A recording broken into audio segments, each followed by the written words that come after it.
নমস্কাৰ, এই মুহূৰ্তত আহি পৰিছে ৰাজ্যখনৰ কেইবাটাও গুৰুত্বপূৰ্ণ খবৰ। এই মুহূৰ্তত দিবলৈ লৈছে এটা বিগ ব্ৰেকিং নিউজ। আজি ঘোষণা হৈছে মেট্ৰিকৰ কম্পাৰ্টমেণ্টেল পৰীক্ষাৰ ফলাফল। পৰীক্ষাত উত্তীৰ্ণ নোহোৱাৰ বাবে আত্মহত্যাৰ পথ বাছি ল'লে নলবাৰীৰ ছাত্ৰী মীনাক্ষী তালুকদাৰে। পৰৱৰ্তী খবৰটি হৈছে ডিমত শোকাবহ ঘটনা, বজ্ৰপৰি নিহত এগৰাকী মহিলা। ডিমত শোকাবহ ঘটনা, বজ্ৰপৰি নিহত এগৰাকী মহিলা, লগতে আহত দুগৰাকী।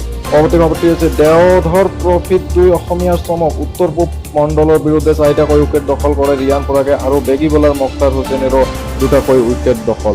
পৰৱৰ্তী খবৰটি জনাবলৈ লৈছোঁ গুৱাহাটী মহানগৰীত পুনৰ কিশোৰী নিৰ্যাতনৰ ঘটনা। কিশোৰী নিৰ্যাতনৰ অভিযোগত গ্ৰেপ্তাৰ এজন শিক্ষক। আৰ্যভট্ট বিদ্যালয়ৰ শিক্ষক প্ৰদীপ ঘোষ ওৰফে ৰাহুলক গ্ৰেপ্তাৰ। দীৰ্ঘদিন ধৰি এগৰাকী কিশোৰীক নিৰ্যাতন চলাই অহাৰ অভিযোগ 18 জুলাইত মাতৃক অৱগত কৰিছিল কিশোৰীগৰাকীয়ে। পল্টন বজাৰ আৰক্ষীয়ে গ্ৰেপ্তাৰ কৰিছে লম্পট প্ৰদীপ ঘোষক।